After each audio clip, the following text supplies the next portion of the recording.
hoa in gió mùa tuổi ăn lâu liên nung in bao mong hai ta đi chân xin cho cô là hùng em ta hùng ta hôm nay tin chỉ tin rèn hoa Praise the sun xin cho các trôi quê tu hỏi sự đúng đua ta đi Gospel Centenary Lo min hallelujah Tia zai vorin Nimle lon ta kin Lalpa in pa beti Akin ba ngày na râu quê Sun mi hung tung delin Sa tuôn cha tuôn kina Masuna lên sang tâm ta khai Crossi bay mi hui sen ma Ngày na mi hung tir pekin Confession mi sa lên na Mi tin ta dingin Krista chân chân cho chu Ami hung kung su pek ta hung ta hôm nay tin chỉ tin rèn hoa Praise the sun xin cho các trôi quê tu hỏi sự đúng đua ta đi Gospel Centenary Lo min hallelujah Tia zai vorin Nimle lon ta kin Lalpa in pa beti Ina rul ria kupin La ta in la kom Turukin sung ma ngày Tu Krista chân chân cho zarin Atina linin Krista Minh aku tin suy ko min Nam tin le si tin reng ha Arong bot langin Gospel Centenary Hãy tung ta hallelujah hung ta hôm nay tin chỉ tin rèn hoa Praise the sun xin cho các trôi quê tu hỏi sự đúng đua ta đi Gospel Centenary Lo min hallelujah Tia zai vorin Nimle lon ta kin Lalpa in pa beti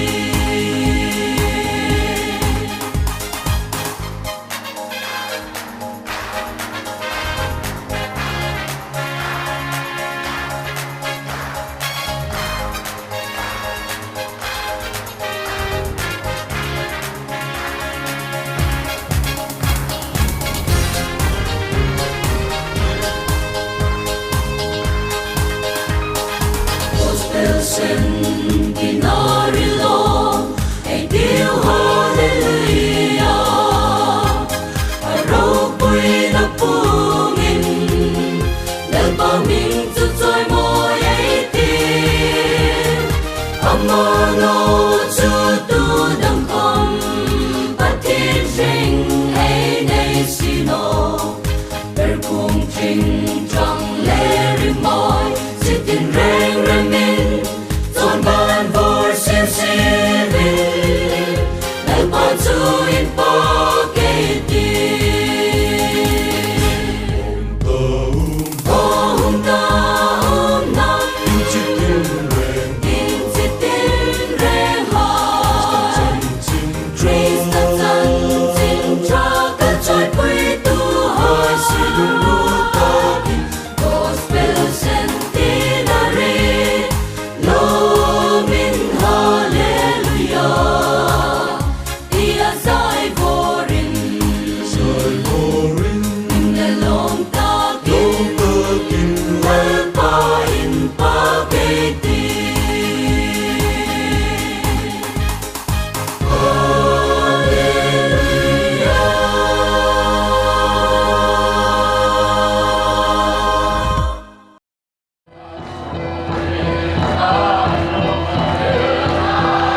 Gospel Centenary lom 9 khom anitop ni tak February ni sari sang ni le som mi thoi kai tu ai pathin kum ai rengai lom thum ro sen voisun hilai muna pathin bedinga ngin khom tu hai po po sarau mal som na tam tak dong dingin kalom lutin dit sakna kan lan cheu ole pathin tu mun khat tìm na le ngai tlak na na yeita chuzowa invocation trong trai na nei dingin Reverend Lalpiangthanga kai ko zwing hal dingani pathen thui ngai tlak ding psalm number zana. Let us hear and read the words of God from Psalms number 100. Rampo po hai lalpa choi mo in lim takin khegro lom pumin lalpa rong bolun la lasak pumin mahung ro lalpa misim tu chuma chuna ama taini ami hai leran tlat na muna biram hai chu eini lom thuril pumin kot khara chun lutun la in pak pumin begin in ho nasung to lai chun ludro aku malom thurilun la aming chin pak ro lalpa chu thasia zainem na chukum khotlong inumata aringum je chison po po chanin umati lalpa na thu mal misom pegro sen Reverend Lalpiangthanga Invocation mangdingin ayang filani.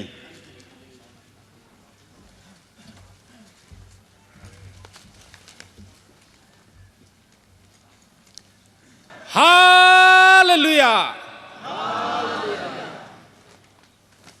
Thank you, God, the God of Abraham, the God of Isaac, the God of Jacob, the God of the pioneer missionary W.R. Roberts. Thank you for this day as we celebrate Gospel Centenary celebration. We are very happy and we are very enjoy having this chance of celebrating the Gospel Centenary celebration here. Lord, bless our worship service. Bless the conductor. Bless the speaker. Bless each and every one of us. Be acceptable our worship service like a holy sacrifice in your sight. We pray in the name of our Lord Jesus Christ. Amen. Mating fepe tam twin 1000 voice choir pathinit pak na lain lam dingin ayang filani. Hello.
le lo mumina ropu em lalpan malsom in ropu in a changro sen.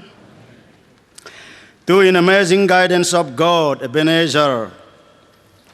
to the end of Ruolngul Moderator ICI ayang ko ani. Videography Gospel Centenary celebration mang ding hungai po Lalpai Su Christa mingin sibai kabuk che.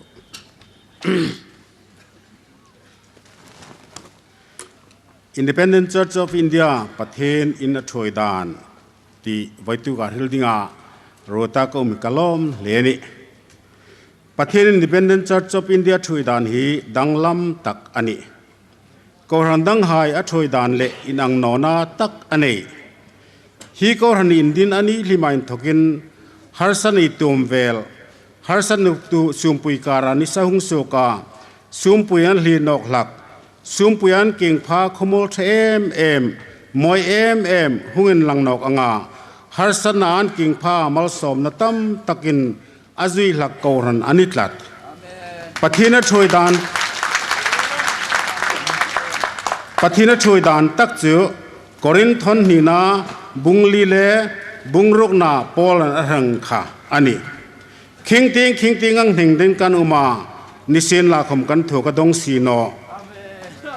lungen jing kan uma nisen la khom maksan kanum si no vuklu ken kan uma nisen la khom suk bom hangan kanum si no kan tak sain kum khoi ni su thin kan put pe hlaka isu ring na khom kan tak sain an lang theina dingin sugro puina le sukmol phona in pingril se le pingril train lem tuangin min dik tak nisin mi hit khom nongin mingin thang taksin thiwang wangin ngai tau kan hing sia thunurangin sukluma silovin nisin la khom lom rop sin pasiangin ing kimau sin kumsang ka zaku so main thokin tu chanin pathin ala thoi jing ani Watkina Roberts senvona chanchin thapurlu tu dinga affair sok ding to main thokin harsane chim ngala maram mi hai chu milolanam mangnam anna fenring chi anno tin ama thuron patu hai poin mating in thim takar hilin andang tuma Sin kum pathina tirna hin kum sangka zuko som khan sen gon von khapuya chanchin tha phurlu ta tumna chu dang rol lawin asuk puitlinga chutaka in thokchun so no te sungin chanchin than matpur sin thangram afang soka tui thapai chenin ring tuan hunguma chonga nasataka ramalak lai chun harsana nasatak ring tu no hayan thokni lovin ring tu vebok hayan thokin ahung stoka American Baptist Mission in Manipur po bilang hain putlang wal rong bona chu khaptumin anura kumsang ka zako somnya no dok lain put pek na dam chen ka den tu ka mi chen khat hav long ting dam Mizoram ting dam Barmaram ting dam anin pem dara koran masahai sukdu dan learam tina anin dara an fe na chanchin than ril piang khan an fe na chun chanchin tha an ril darve peani chung har sanan tu meng lai chun anau tu dit tak pastor ardala chu tu hin zakra dora January som kachang kachko som di panetia bedong in sk do nuna in Iowa koran tu fe pia kiwang wangin ring si na fe pilai pathin ku kungen langin Sangka zakusom ni pret kumin Dinwi di Memorial Bible School in dia hungnia Reverend Paul and Elaro State Noya Bible School cho hungin Changlena Sien kum sangka zakusom thum kumin sum tingan tok bukin boy nalen ko hin thena nastak ahung tung noka mitam taken chanchi chupulu tu putlang wa maksan antin sana mitom ke Utang barang orasi dominuma, sumna dayani benoling, manian penkorantu hingko kianin anta. Anak sama bersaing berjuang ke domnatu, อังคากุสอมทุ่มประคัดจันวันนี้ส่งปัสนาหุงเทียเวนอกามพาสตอร์ตายเสนาอินโกรนงช่วยเวนอกามพาสตอร์ตายเสนาคมจูจันวันนี้ส่งนิปโกสังคากุสอมลิปประคัดมันที่ผู้ไรประการมาตุกนาหุงเวนอกามอาเบย์ไปขับเล่เลเสียงของผู้ตั้งบริษัทที่ทางคนดูดนะสิงคาอินพัฒน์ตุนโนพาสตอร์ทั้งวันโกรนงช่วยเวนอกามHarsanu sumpikara mania idan kolim patin ramanun invite kumsom nisung zetsu kingi anengiran ma subnom natin anuma nisela komak sanumno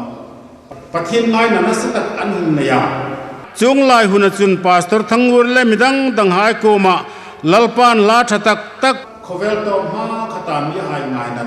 nam tin ta dinga sakmo kulo tam tak an pokra Cuma kui benen ko ran lagu tim ekol ani.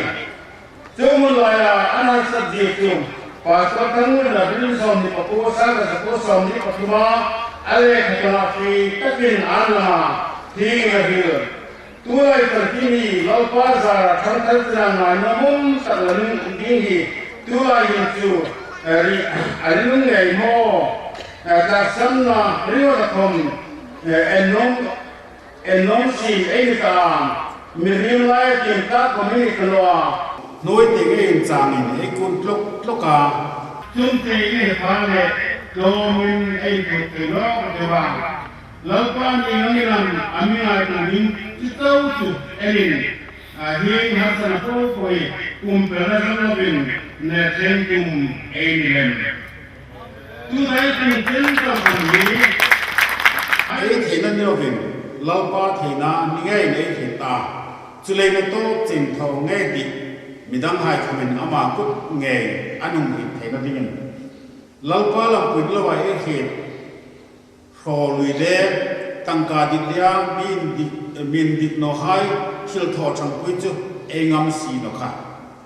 phai pui le mi hem lai tim ngam thal khom sang tam takanuma rampu tingan tok tu meu chu ai là hiện đó ní ngati phải cũng vì là Christian hai rồi chun tui avai đi nani ta và nên ai xin thọ bị lòng bia lim sit tuin cầu hành tiên mà làm sao mà sarkar pay tok nó misal pay tok nó var thấy đã tu hai hin thọ var nào hai chunga aka ani satan chukong tin re na han masarok laka nena rok chu lalpa ani ro in condition Elo palam putu hingle changa anika. Pola le bidang hai hinunga tula rinpo po hai lam pui kom chong angbo. Alam pui nu sien kom chung ting arasia versing long tak le noi taka feka ro pui na lalu kumelo mo rinum na kher tinga choi moi na daran ri ti in har sadan tu ding chu alam king zo tak theino December som ni sang ka sako som ni pathubin pastor thangur humbo ranoka kum sang ka sako som li pali January kha presbyterian pastor ai sudaya chutuma nam din na chang hol chu field superintendent sil thangur ai unat pek noka khovel in do pui pani na in achi meklai ani boka anni rum tu na chu pathin chang lova tu mesem chu tor pe ding chi ani tuno Sien kom chung lai jing chun pathin barmaran madam tripura dam rim tharpe belsa me koi boka pathin thui dan chamak thei nge yi kumsang ta zaku som li pom aung yer suka khovel no pui panhina hung ra India ra British rural nine thokin zalena hung changa independent ko ranta ding komen zalena khola hung eng tanta kumsang ka zaku som li poku November ni som paritin pastor ta sena dokna order kachikin TC tin kam assistant to the chief commissioner for hill affairs in Manipur Manipur luthena peka zalena jubilo pui tak an manga akubnok sang ka zaku som nga pakatin zero assembly masatak chu February khain senvonania ko ranung changli nok tantam Mission headquarters Silmada Sorin Reverend Rocho Pudai te mangin ประเทศอินดิเพนเดนต์โกรันจูดิพลอปเมนต์ทาราอุนในเดือนนกจันตาจุดจันปุรขบุยสุงไฮสคูลชัดตักเซียลมาตาของอันยาจูนุงโซนโนเดียก็เลสองอันนกาเซียนคอมโกรันสุงาอินทกินบุยนาหงินจันนกาสังกัดกูสมรุปปริตกุมินอินเทนาราทักตักอาหุงตุกนกตามอินดิเพนเดนต์จัดจอมเดียจูอาปัสเซรุลคอมมานิทวสุกเจ้าริมาริงาอินกอลโกรันตักตักอาหุงมิตามิตามตักินมักษณะเสียงคมเล่าปานอมักษณะปะเทียนทุตักติงาrevival อันขาดตกันดงเปียรำทิมติงาลงโบนาง่ายป่วยบ่อินมิสรตัมตะกติสุการิงทันตัมตะกลักเปียมีโกรันอังเลผิดขบินละหุ่นชังลินเวนอกจันตากุมสังกัจกูสองกูปลินมิเชลคาเดนมาสนอกาจูนวยตกจุนปะเทนมอสอมนาสุมเลทิลดังอารุนปุยนงลุงลูตาโคเรียรามายทุกินอุณาหอยโปรเจกต์ดินตักตะกดุงจันปุยามเดลิโกปุยาเอนิตังเมียอินเลมุนเอเลงไงนอนมุนาอินเลมุนชัตักบอลินอาหุมาซิลมัดไบเบิลคอลเลจบิลดิ้งรอปุยตักบอลนนกบุกาसरकार सुमिल मूलवाई पे rural health and research centre Indian Uma nursing school nursing सुक ना पंजाब तेल इंगलाई खमा लेथेन छंगपुई हाय छंगपुई रूरल वुमेन अपलिफ्टमेंट सोसाइटी नसतकिन मा अलाका पारखुली ना हॉस्टल छतक गवती अबुन छतक silver headquarter centenary building guest house एहुम nei a Missionary Fielding, Manipur, Assam, Tripura, NTK, Arunachal, Bhutan border, North India, Myanmar, Hainin, Missionary Zakat ne katamin Ramthima Chanchin Chan Hildar Meka, Ringthardam Takan Rongbona and Tukin Lalpan Pek Zimboka. Mirhip Kopnoangin, Mingin Thang Taksin, Tiangelin, ICA Central Korean La. Tinga Mizoram le nagram chen chena rongbona hloting taknein khit khoblo ni si ming thang taksin lalpan ami thoya ekorna labok team Reverend HP Remthang pu le bonglem tu le Reverend Namlal Chol le midam tanghai lapokin nam tina fangsuka anchoma inata sakin pakhinan choi moya khit khoblo anga umin Mingin thang takin ayung tan boksi ani koran suwen chun ho tu chatak tak lekhatim tak tak sarkar sinlin tak tak chal theile chelta pathin ram le sinlin tak tak mak santam tak lalpan pe ta chung hai troyom tu dingin sarkar milin le sarkar officer ko hna thanim ngai em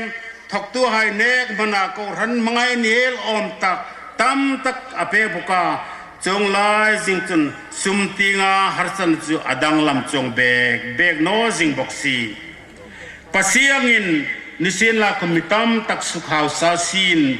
ing khom de longin ing kim hau sin pathen independent church of india tu chen a thue ni tuin gospel era ma hum tum kum zakhanna gospel centenary chu ei mangal ta hing chen pathen melo thoi dan erin Matinga Comharsan Bowen Independent Church of the Patin Truinoni Sin Com Rinum Tam Taktuin Patin Rama Elu Diganir Him Ani Paula Natiangin Harsatla Nethen Pain Troy Peti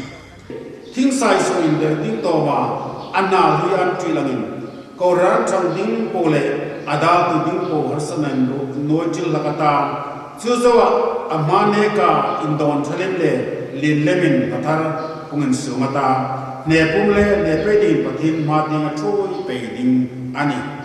Lalrohlu Chung Pa Koma Setia Kovela Lopikom Anton Teboka Nisina from Krista Kohan Senoni Bomong Noni Christian Committee C Henga Tu China Patin Independent Church of Dia Troy Peding Patin Chin Pakanum Sin La Joy Manero Puiratu Zato Nina Koma in Kumtinum Rose Amen.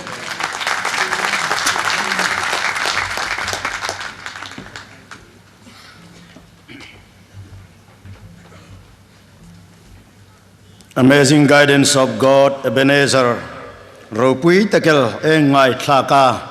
Ropui lalpan ropui na chang rosen.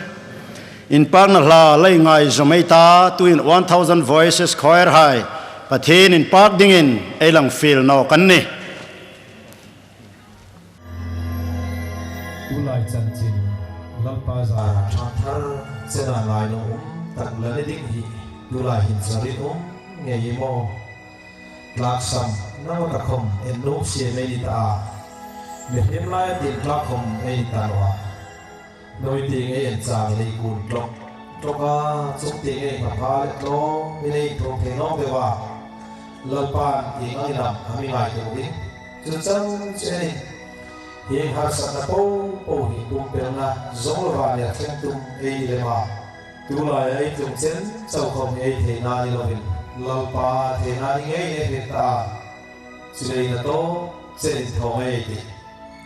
sẽ tận dụng tin về hạ phát mà sao đó nè tu lalpa đi rồi lòng quý nó xin không chúng ta sẽ phát sinh lâu tất lên lâu tất cả phải khác lâu quý là lâu quý là lâu hồ vì lúc đó chuyện thì rồi nói đó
in Invocation, in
Reverend Si Chong Liana, Sinate Moderator, lungan set takan mengi peksin la.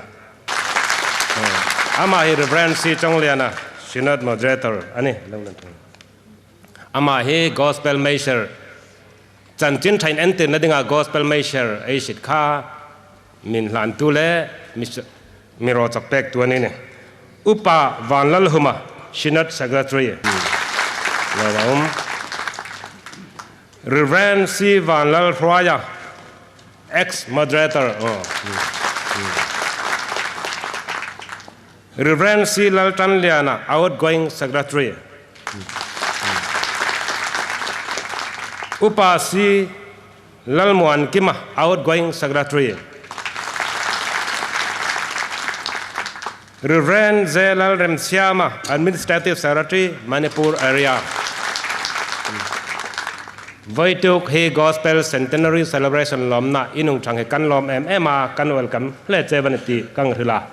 kan lom je inenti nadingen pon hangan siltir cheu kan no ma chechu secretary le executive secretary hain hangan siltir hai sen la changati pu Si Chong Liana, Reverend Si Chong Liana, Sinate Moderator mengir pek sen la.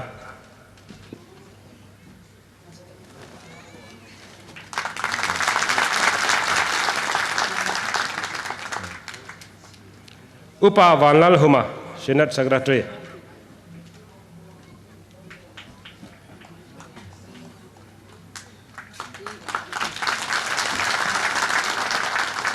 Reverend Si Van Lalrohlu, ex-moderator.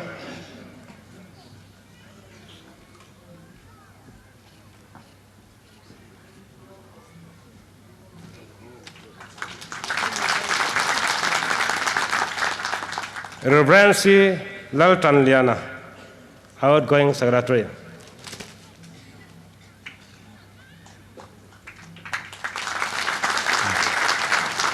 Upa Si Lalmuankima,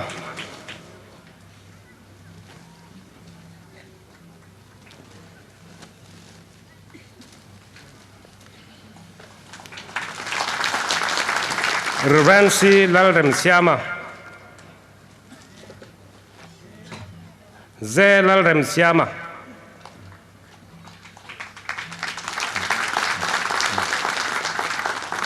lama hakakan welcome na ceule kan lom tak zatan itinan tinadingana tuhin Sinate Moderator Si Chong Liana greeting thodingen ahun hang pengai ti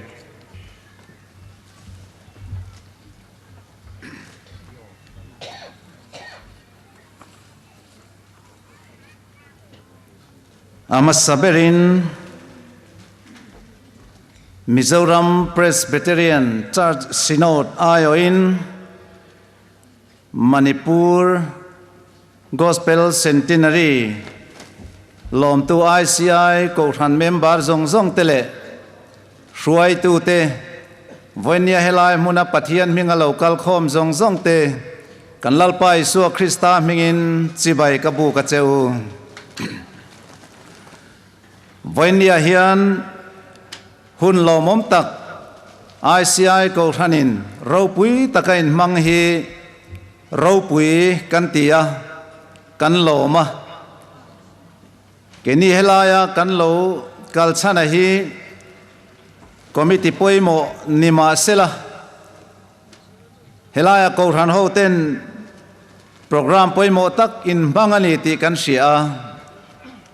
hemi mangve thei tura hun remchang ngai tua chapin voina hian kan tumang takin kan lotel ve thei hi hlotling kan intia kan lo me bokani ni china kan ngai thak ta kan khan January niruk akhanin Synod office tuna conference center kan man pizza i hola Centenary Major Chin Synod Moderatorin Chu Major Chu Depkain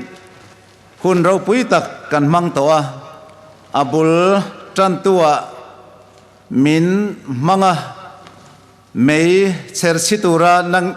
in ko ran du sak na kan dong khalo mom kan tia ti chuan chu mei cher chu kalpui zelin voinia hian helai muna Centenary program poimo tak in manga keni kan lo tel le zel the hi van nei kanin ti le zuala in du sak na kan donga tin in ko ran program poimo taka keni sinot hruai tu te point hun duam tak kan chang hi in du sak na kan chang ti kan sia kan lom tak me wani chu mai chuni lovin gospel centenary in lom thei awang hian kan lom pui tak meu bok chewani tin hei kan muang khan thilpek duom tak mai ka thian tenen ka rong bol pui tenen min pevek maya kan lom hleni hei hi kan in kan thlen huna kan thian nu te theu nen kan in zo nanga kan sin na sa le do na ni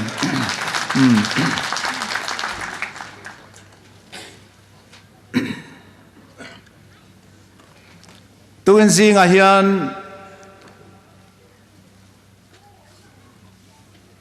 thousand boys zai pol hlaro pui takin sa kha ro pui kan ti hle mai in zai ro pui mai ni lovin in akson ro pui tak kha aizol kan thlen huna kan soina sa le don in karinga tin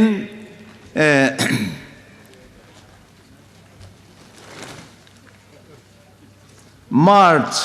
nili atanga nisaria hianin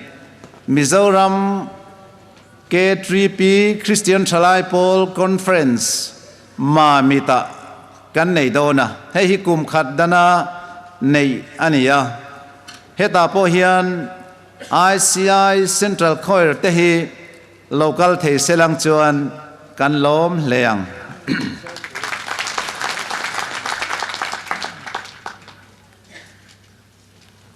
Buena hian thu toi te han soi tel ka du chu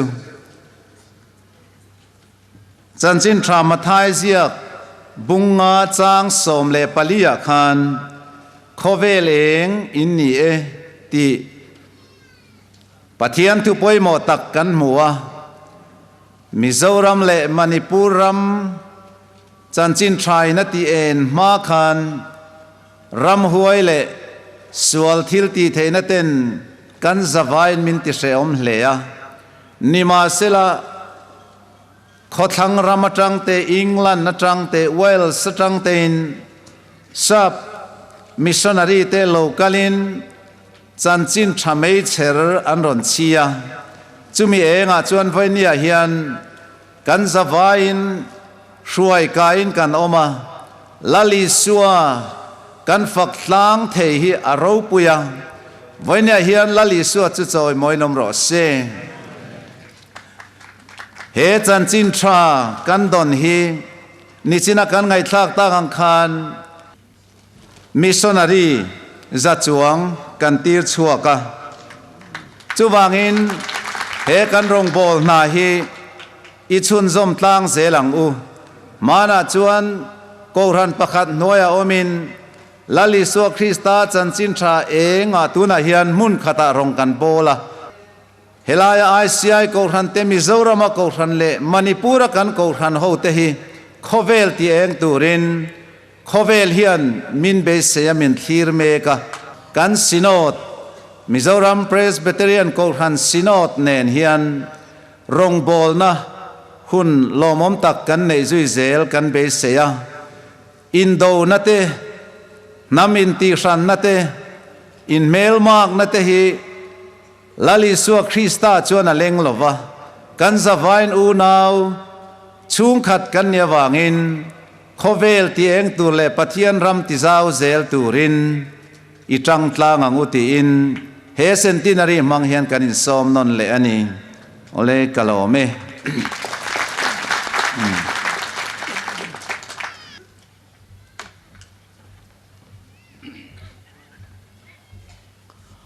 Ole chi Bible na greetings ro pui tak engai tlaka lom ATM emani let to hin offering tholom dolna ram thim ta dinga tholom la khom na e nei dingana in lan tu ding Reverend Remthang ania hi tholom dol na hi mi kai choi dingin Reverend HC Trick hey coding. Now we come to a time for offering for a mission. It will lead by Reverend HC Trick.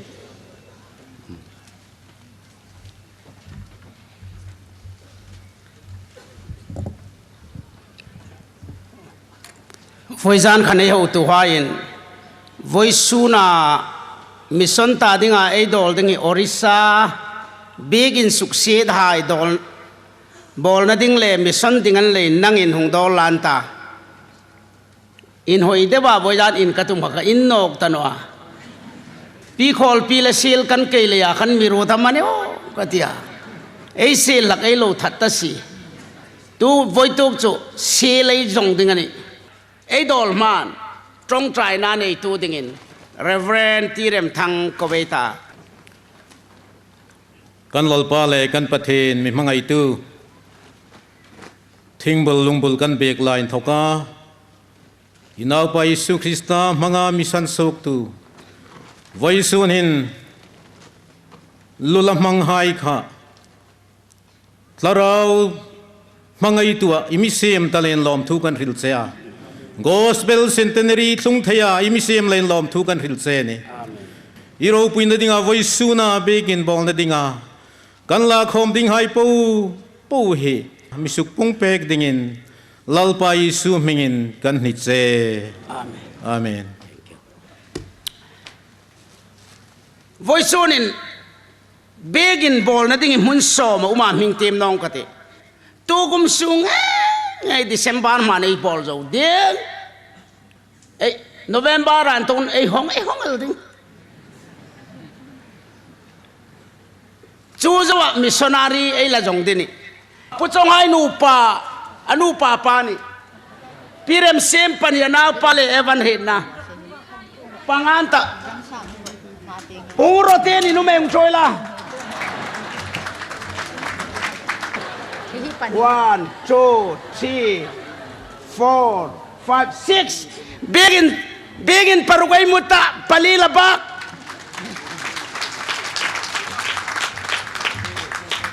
parugay muta pasarini dingani anam barandik no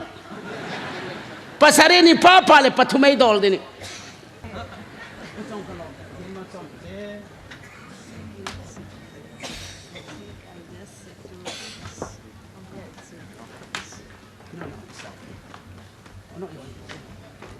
only one line toro line kat jaw karil nomti.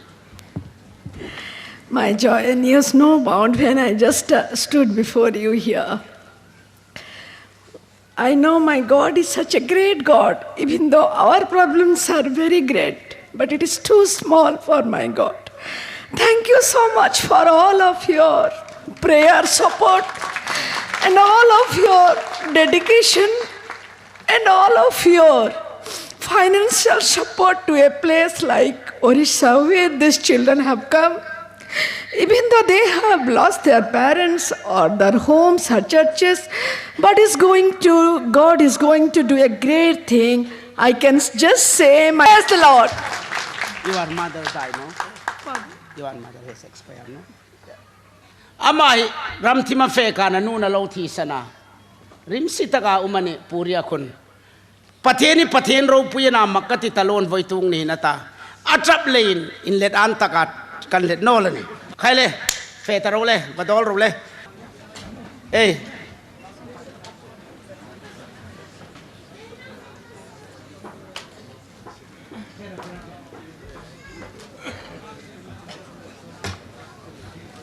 nang ni pani kan naw pangai le hilai bol ro una wai tu pol kha polom na voitung ni hin mar gospel hunglu naram centenary mingi nei bol deni Kung pui kong lapin la, anom na isak din. Baba.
noi som le singa em huta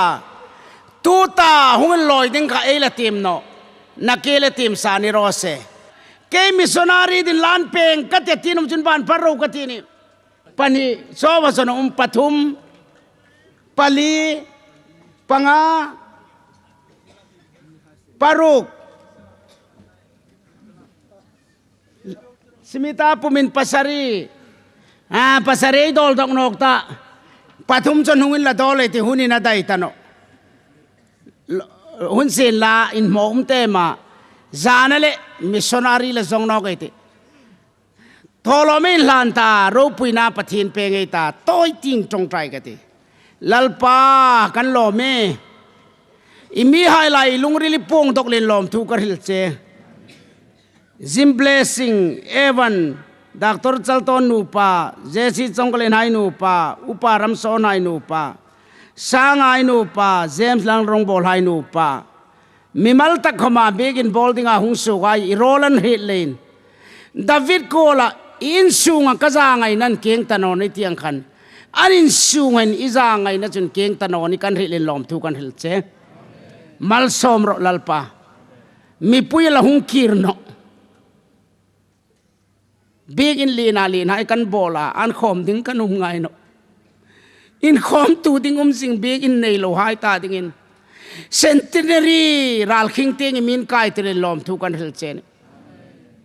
ro pui na chang ro lalpa isu lalpa mingin kan hit che amen amen kalome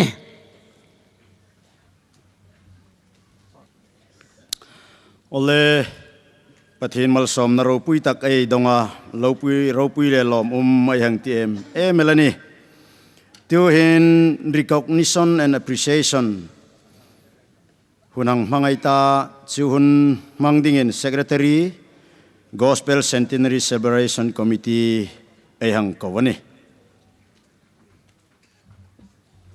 gospel centenary celebration lom na ro pui tak mangdinga hunghai popo elal pai sum hengen chibai committee heng kabuk cheo recognition and appreciation hunai mangman vaisun hen rol tha ko ran throi tu ko tlang throi tu e manezat nan mang oba chong hai chu hun masa in mel red na elang nei dingani amhasa takin Reverend Stephen Chin Jathang le anum hei ve nei lam mangir pe kai sin la Reverend Stephen Chin Jathang hi Executive Secretary Zo Presbyterian Church Synod Ami ani vaisun khom lein ei lo me mani mi thung pek ro le John Reverend Dr. Jacob Pudai te le anum hei PG ngi mangir pe kai sin la Reverend Dr. Jacob Pudai te hi Principal Trinity College and Seminary Silmara ani HCYA President Ruolngul le lom khobel meng oba le adora pu zo than moi le anu mei thil ron kim mengir pek sin la HCYA Headquarters General Secretary ani in hong khom le nei lom em ani chon pu Ruolngul lian mengir pek sin la hi va hen pu Ruolngul lian ai no pa langir jeng ro pu Ruolngul lian hi Lalpui Thluai Foundation School nei tu ania ei hit thim zong in January som thum inrin ni zan tinga gospel tours aizolan thoka hung ei lo lam tuk na mun fil zol hai min mangtir tu ni an chungai lo mem emani chung pe ro le chon pulal hlan sang myangir pek sin la pulal hlan sang hi MSc NC Hill District Autonomous Council troi tu poimo takel ani pu Joseph Lalrothang mengir pek sin la ama hi hit danin hit thei zongin ZEO Churachanpur ho tu lin tak ei nei ni lom umai tem emani khangai khawai sun hitaka in khoma meng op hai mel hit na ai hang mang thei chuni sen la chon tu hen recognition and appreciation hun hang mang zom hal etia committee chairman Upa Dr. Rachel Lin Sang ma tiang hi teng mi pan pek sen upa lal eng Hmar aya la tu ding pi that kim mol hoi ani ding ani teng mi hung pek sin la upa lal eng Hmar hi ko ran NC Hill di striga anrek lai taka ban poimo takel sut pui angani anzik angang ti mai ti elder lal eng Hmar, a faithful elder who stood for the cause of the church in the North Kachar Hills during its trying years. Gospel Centenary Celebration Committee, Independent Church of India, Silmat, Churachandpur, Manipur, February ninga kumsang nilasom.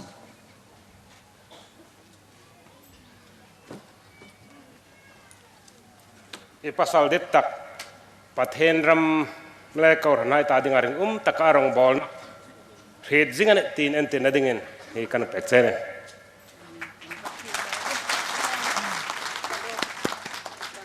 Adora Reverend CC Rema, Reverend CC Rema, Vaison atak sang eko mala lom umeti. Reverend CC Rema, a faithful minister of God's word, who rendered distinguished leadership in the later part of 20th century.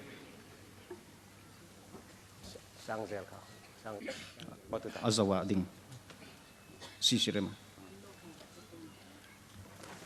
Pathen ramai rong bol na kauran hai le lalpa na het puyane tin ente nan hikan pecene. Amen.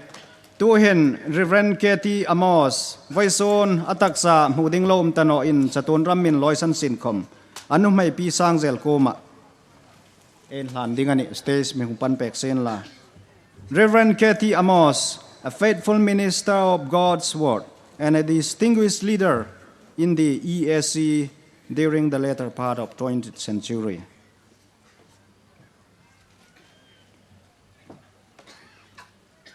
In pa khovela ahing na manglaya lalpa ramal dinga arong bona po hai lalpa pathen le ko ran hai nan het puentin entin 9 hikan pecene. Reverend Lalngai Sang. Reverend Lalngai Sang hi trong trai mi thuril tu ropui India ram Northeast India nam tum le Wales rama thuril tu lawni. Reverend Lalngai Sang, a man of prayer and a great preacher of the gospel in the later part of the 20th century.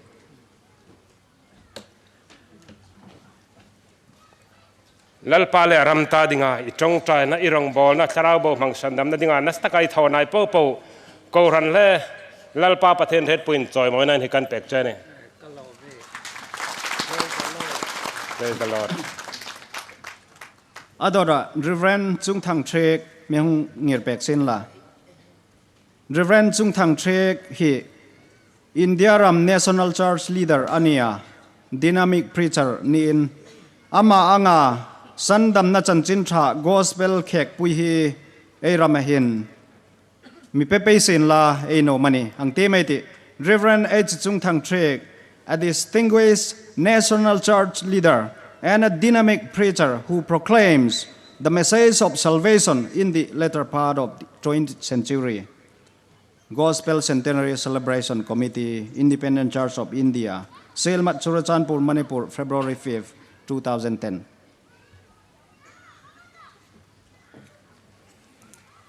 Reverend Chung Thang Trek lalpa rama irong bon na le tharabo mangai tam tak lalpa ko ma ithoi lu na kauran hai le lalpa pathen na het puitin entin na le choi moi na hikan pecene. Hi choi moi nei pathen ro pui na changsin la. Amen. Koranai ko ma tu kumin hi choi moi nei kan la na kan sung koin koranain pathen ram evangelism man mang dingin singa kanin tem.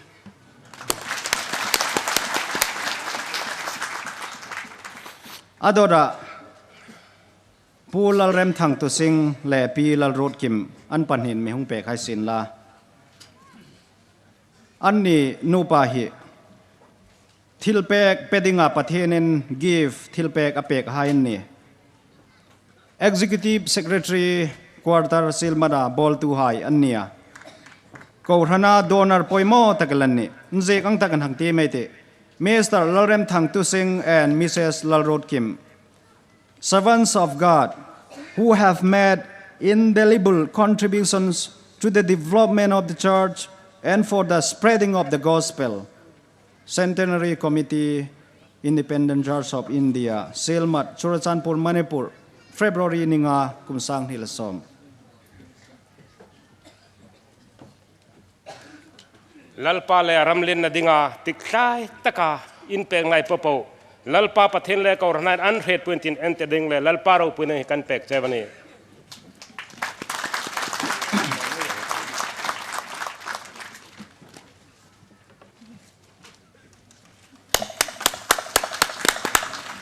Adora pu ke loya silmat lal aya ladingin anaw pa pu moya chibop silmat lal pa hangkawaiti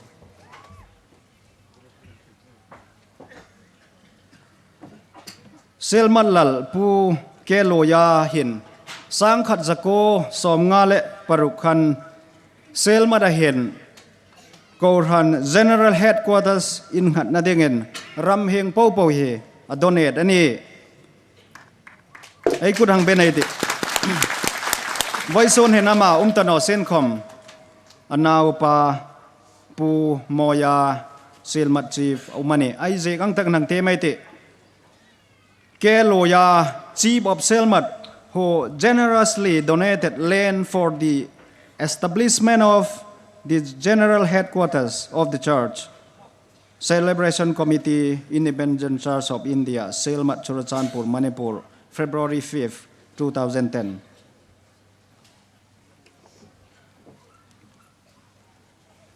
Pathen ro puina dinga in Ramlien tagal ipan alo pe na chung thwa ko ran le lalpa pathen na loma chulen pathen choi moi na dingan hi kanin lan chani.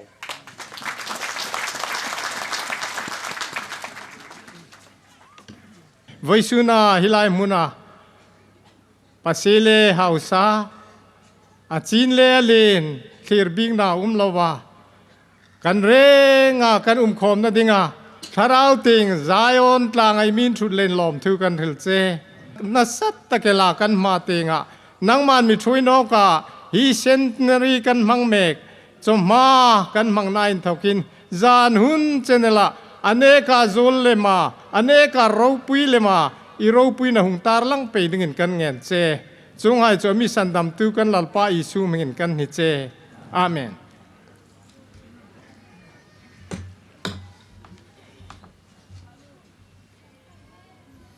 in pang la langai zom tumno kaita Aisha Central Choir and thokin in pang la ngai tlang ai ta chu zawachun pathin thucha ngai tlak na ting eloi nai ta dingani tuin Aisha Central Choir pathin in pang na line lan dingin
little time,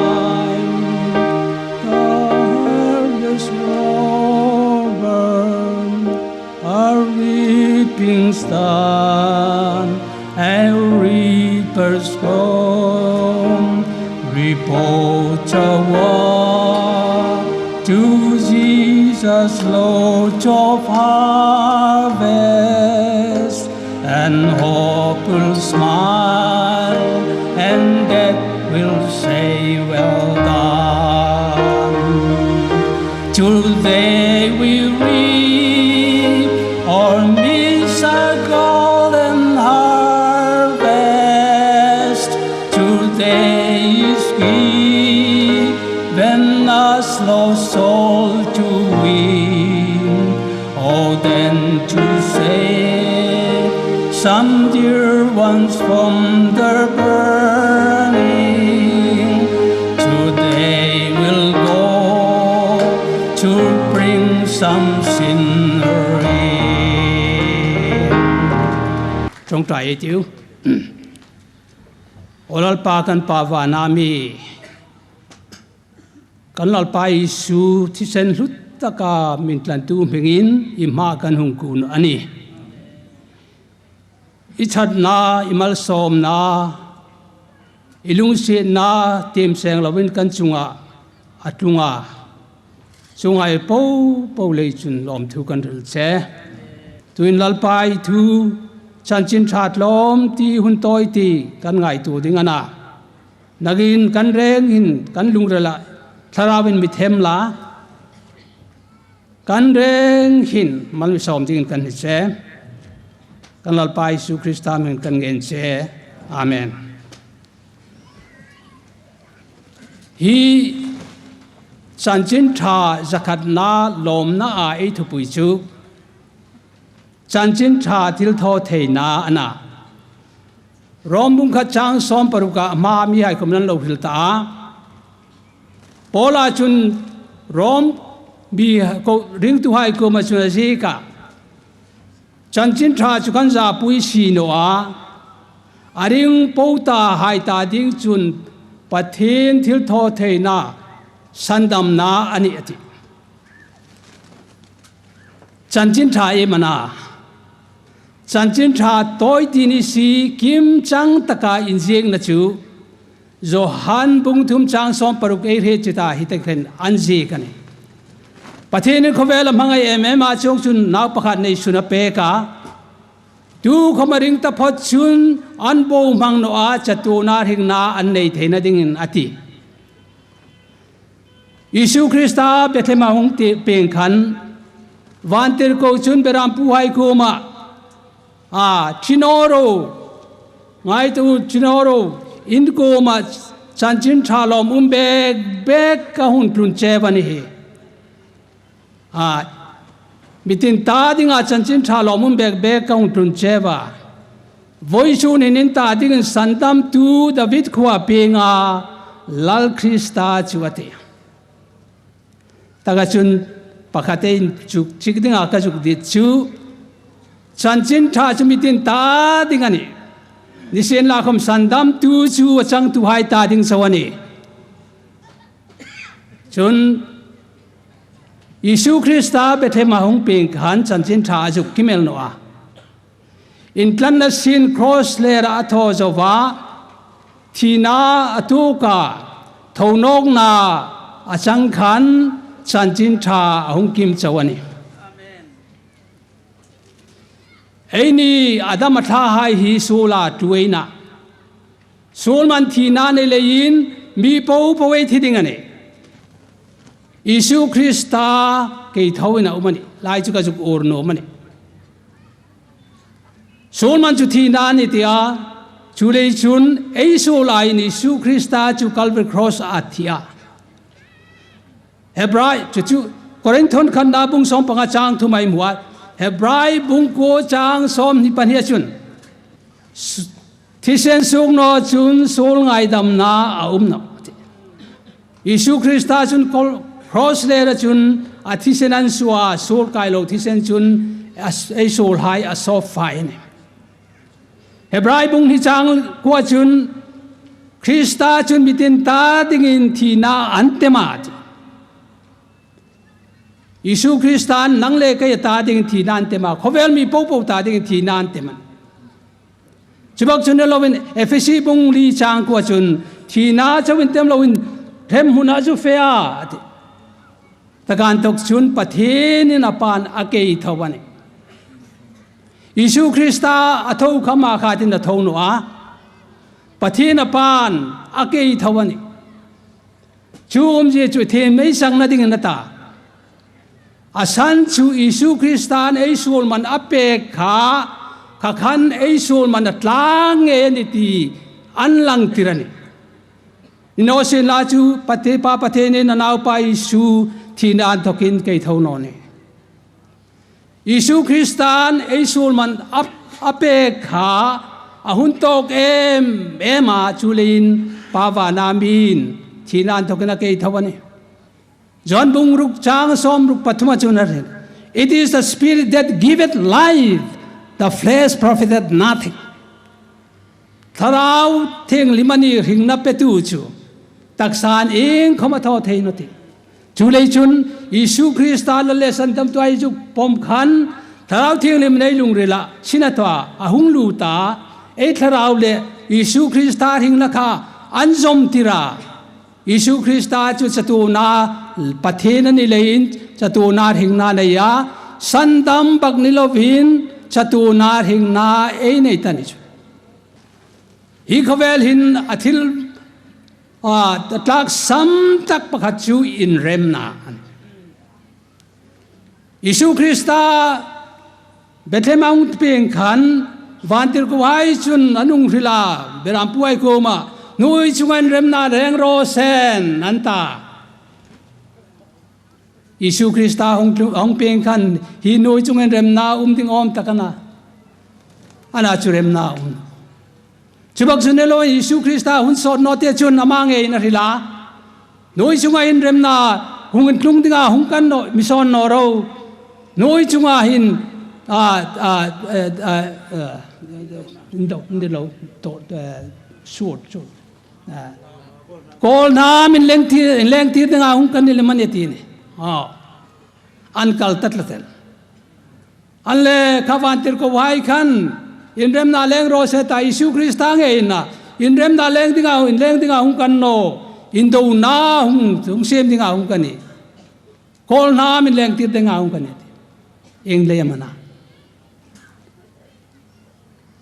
vantir ko wai khan thukelan rila mane an ril no Remnalal pa chu hi khovel an hunga ni silak hi khovel hinan lo no la chulin remnalal pan remna pek ding khom chan nol sa chulin remnalal pa le remna chu van ting la ki ren om nok ta vana remna voi sun hina Isaiah bung khat chang som pare te reta patheni namin ami fela hung ta ngai tu tlang ai tiu Isul hai chu sen larangin lotum tasen la khom vurangin varati sen dukang lom tasen la khom peram mulangin varati ti o aro puinge John thor khana bung khat chang sare chun ana pa Isu Krista thi sen chun isul hai po pot leng fai isul hai po pot leng fai eng anga sol enga mitar dak tirdakum eng ma mi rilau khom ni sen la Isu Kristan asandam thei hi chan chin tha hin asandam thei ani chan chin tha thuthung thar am bu masat tak jek tu ahung ni tani chu anolang en no keita uiren u kha eng anga mana sula tholai minan mana Isu ko manung gang roi ani angai dan ending him nu hi asul tho lai kan manani Mose dana chun uire chu tu lunga deng lum dingani anta dang e manai ngai dan Isu chun an ko ong troi tu ai chorila sul no nei no ta pot inum chun ama chu deng rawanta sulan nei chilen mak san ta bonga kha dinam Isu mitang en chun kol nama alung sun angin asol dat na cho asolin asuk na sol dat nang nei ta asol asima isu chun angai dam thêm chang na sandam na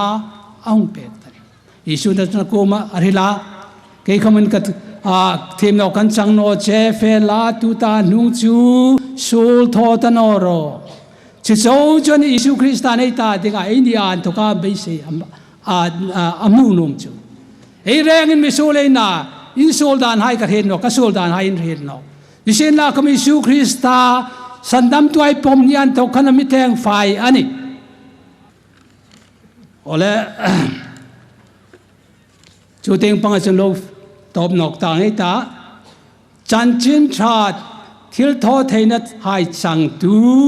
mo phurna tom ti juk ter ta lang kano ma unai nei tom le an sen la khom juk thil ka chan chin tha thil tho theina hai mutu hai mo phurna pakhat na chu tharau bo mang hai man hi ani mathai bung ruk cha som thu pathama chun aram le fel na jong masen la chong ai chun thil pang po po se pek bel sanu menti aram te mana I tharau le ka tharau ka pathen raman ilal pai su kristana ma hung na san arhila luka bung som pa ko chang liak cha chang som akhan pathen nau pa hi bo mang hai zonga san dam ding na hungan et isu krista hi khawelam sung khan thil mak tam ta ka thoa met dal hayan mita suk war pe ka ke da bai hayan bon don tira phar hai suk dama at be tom ti le a nga tom tin bi pui sang tam ta ka avaya mi thil khoma ke thawani ana chukhang ha thil thoma khai po po kha a thil tho tak siper ani chawani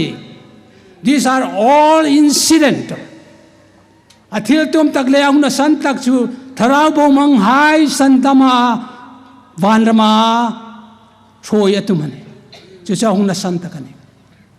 chuni si chun ai khom chan chin tha thil tho theina ro ba chang tu hai chun lalpai su krista en ton dinga thatakani amane ka ton ding khobela num no noile wana num no chulein isu krista en ton chun tharau bo mang hai man hi ei tho ding poimo takani but phing tam hai phing pe ta bui pek chun phing tam no kata bor saro khai ponin silte chunan san pon hai chu te kata saro kin no kan te le khate mai khom le khan them in chuk tirin la an thi phan len thi an them hai bo mang jo nok bong amirok chu tharau lalpa isu krista ke bolayung choi chun san him na hong chu weng choi chun chatto nin a het pui tu che van rama ani ding ani Pentecost nia mi sang thum ne ka sandam na muhai khan van rama chun pathin in pa kan ta o Pentecost nia piterin thuarila chan chin thalila kan ringa keini khu wa mei dila feding kan na chu voi chun hin van ram ro pui kan che nan hi ti kan ta pathin in pa kan ta Peter chu avalom om deo what kan roba chu so well san to kana hunga ma rama chanchin raung phulu ta ama chanchin raung phulu na sa chun sangtelin chanchin than ri ta sandam nan muwa van rama chun pathin in pa kan ti oh what kin robat robat so hunga chanchin tha mir hila chule sandam na kan muna van khopuyen kan seng ani chatu na hing ding meidi la feding kan ni ana chu van ram kan kai andi pathin anan pak chun what kin bat chu avalo mom deo achu ba ga chun ICI ko ran hai chun ano tu island pastor haile missionary haile evangelist haile ring tu hai popobin chanchin than thila chong chun mi antira missionary antira an chanchin hilna ja ra chun pui sang tam tak chaton ring na kan muwa van rama kan umani tu kan tungani ti pathinan pak pha chun ดังนี้คำจูลอมนอตินิจูลอมนะให้จูกุมสักขัดโจดิงันนัวกุมสังขัดโจดิงันนัวจัตุนนาลอมนาอันนี้ดิงันอารมณ์ปุยเงทาราวฮีอปอยมอทาราวประคัดโจคมฮีเขาเวลปุ่มปุยเอาสักนัดให้เร่เร่งเด็กคอมินปะทาราวประคัดที่อัลลุเลมันกันเอาหนูอเมริกามีกระจุกันลักากุมสังนี่แหละปริตากระจุกันชุนเฮงหินัตยาป้ากันอูเลนังคอมอินเตอร์ดิงันตาจูเลนหุงเราปุยกันติเชวตารินันมาโมตักซูดำโดยเอ็นกอลนานาเกยตักตรกันนาเอ็นกอลกติเชวอาปัสสัลคอมชุนอาจอมปุยเอ็มนิเซนลาคอมกระโรลนูเลเกยชุนการเบียงลองอินเปมสันกันตุมประเทศนี้เรมาติชุนกันทีเชนินอารมณ์กันบอลตุมัน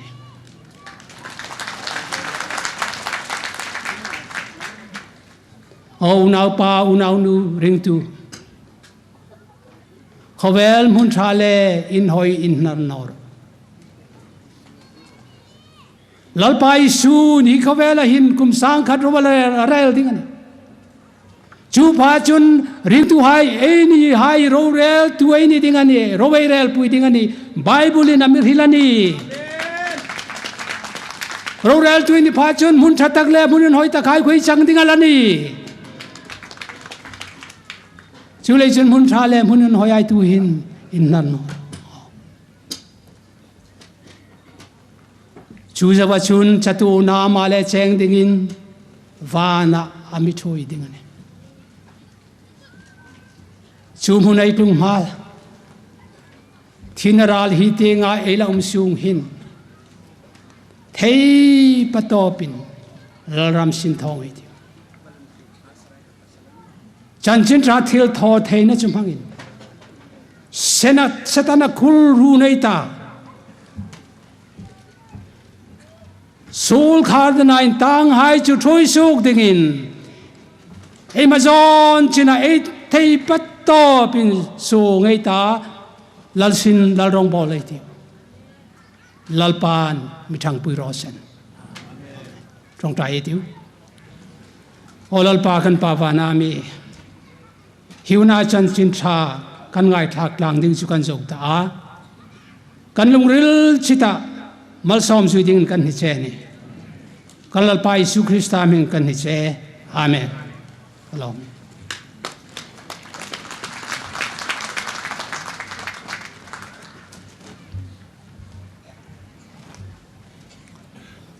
เลยปฏิทุจารุปุยตะเกลเองไงคลากาลอมเอมาลัลปาในเรงอาจันทรินมัลซอมรอเซน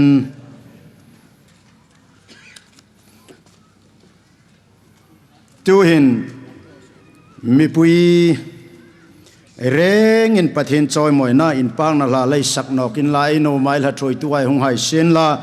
มึงทรอยไฮเซียนลาโอปฏินนังมาจันจินชาซาระเอติงหกเทนอนี่อีลาบอกเห็นปฏินเห็นปังนอไกตาจูจวะ Reverend CC Rema in Benediction Hilin ein kom ei karding ani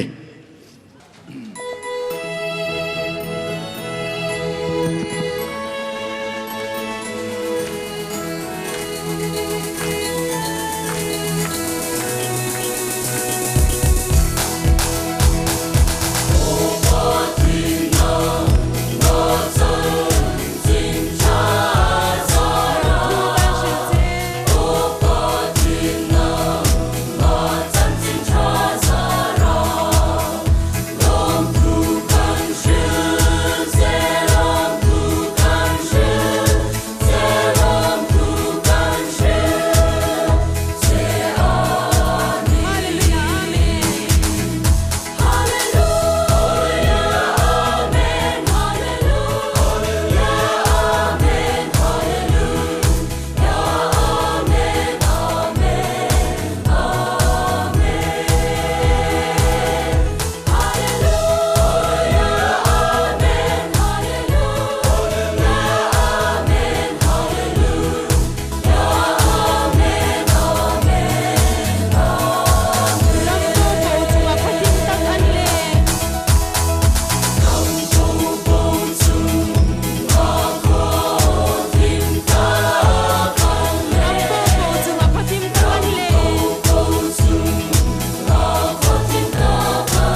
ấy bắt thế nên kim thọ thầy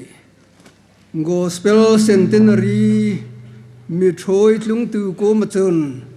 râu pui nó lệ trời mỗi na in khum tirin sen la ấy bắt thế chung nung tặng mi mang ngày nó lệ ấy là pa Giêsu Christa mi luân sen nó lệ sara min thiêng Paul nó chu tu tan thọ qua kum khoin ere nga chunga tharin hung tlung pe ro se